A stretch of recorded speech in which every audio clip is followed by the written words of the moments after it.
Hello.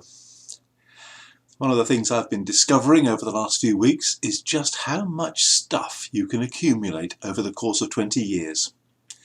We moved into the rectory a bit more than 20 years ago, and since then the house has gradually become full of things. That's most apparent in my study. I have a lot of books. When we first moved in, the books I had then filled the existing bookshelves. Since then I've had to put up 1, 2, 3, 4 new shelves. And even they were full to overflowing. Then there's the gardening stuff. We seem to have collected enough flower pots to stock a reasonably sized garden centre.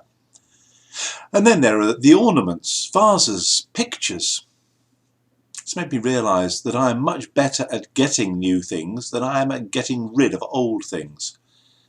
And now we're about to move into a smaller house, we've finally got to do something about it. I suspect that I'm not the only one like that. And I suspect that for many of us, it isn't just an issue with possessions.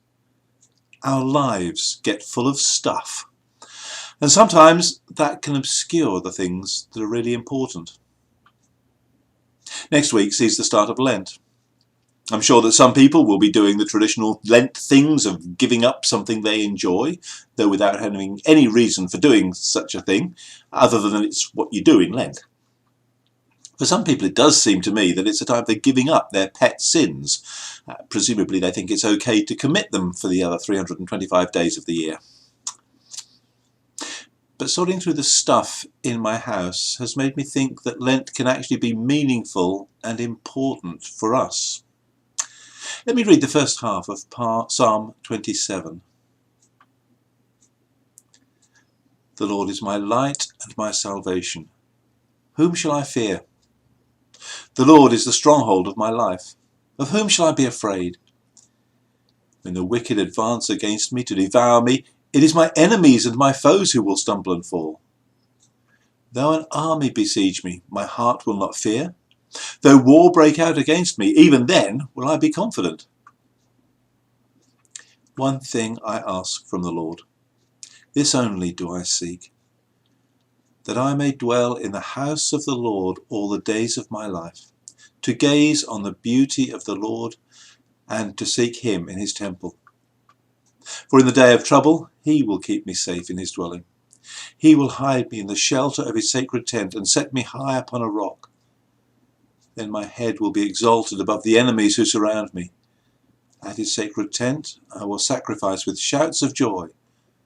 I will sing and make music to the Lord. One thing I ask of the Lord, this only do I seek, that I may dwell in the house of the Lord all the days of my life. Our lives do get so full of stuff. My great-grandparents, even my grandparents, were they still alive, would be overwhelmed by the stuff that goes to make up life today. And of course so much of that is good. Leisure activities, the chance to experience and learn, the chance to travel and see other parts of God's world. It's all wonderful. But it is also a temptation, because we can get so absorbed in all of those that they fill every waking hour of our lives. Our lives become too much like those which Timothy Dudley Smith expressed so well in his hymn, Lord for the Years. We become spirits oppressed by pleasure, wealth and cares. We have so much we want to do, so much we're able to do, that it can actually become oppressive, because the pleasures of life can hinder us from following Jesus. One thing I ask from the Lord, this only do I seek, that I may dwell in the house of the Lord all the days of my life, to gaze on the beauty of the Lord and to seek him in his temple. When David says that he wants to dwell in the house of the Lord all the days of his life, it might mean that he wished he could literally live in the tabernacle, the tent in which was kept the Ark of the Covenant, which represented God's presence with his people. But I'm not sure that is what he meant. I think that what David says in these verses is to do with living in God's presence, knowing that the Lord was with him, And David knew that God wasn't restricted to the temple or the tabernacle. So it is as if David says, one thing I ask, this is what I seek, that I may live in your presence, Lord, that I might know that you are with me, that I might look to you and meditate on your glory and your beauty wherever I am.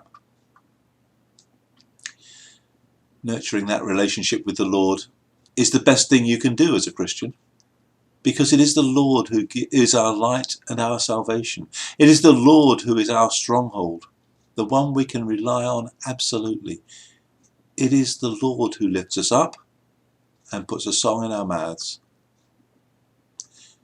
But it is all too easy to know all that, and yet to have a life so full of stuff, there's no space, no time left to spend gazing at him. Ironically, sometimes it's the things we do for the Lord which leave us with no time to spend with the Lord. And I think that's why we need a season like Lent. It isn't just a time to give up chocolate for no apparent reason. It isn't a time to take a break from your pet sins. It is a time to look at all the stuff that fills your life and see where you need to be pruning back, so that you actually have the time to spend gazing on the beauty of the Lord. Something you can do as you read his word and meditate on it. A time to remember that a relationship with the Lord is actually the best thing that life has to offer. It is a time for reorienting our priorities in life, to make sure that Jesus is at the centre again. So when Lent starts next Wednesday, will you do that? Will you ask the Lord to give you a renewed desire for him? Will you look at all the things that fill your life, often good and enjoyable things, and ask, where do I need to prune something? Will you honestly echo David's prayer? One thing I ask from the Lord, this only do I seek, that I may dwell in the house of the Lord all the days of my life, to gaze on the beauty of the Lord and to seek him in his temple. Have a blessed and happy Lent.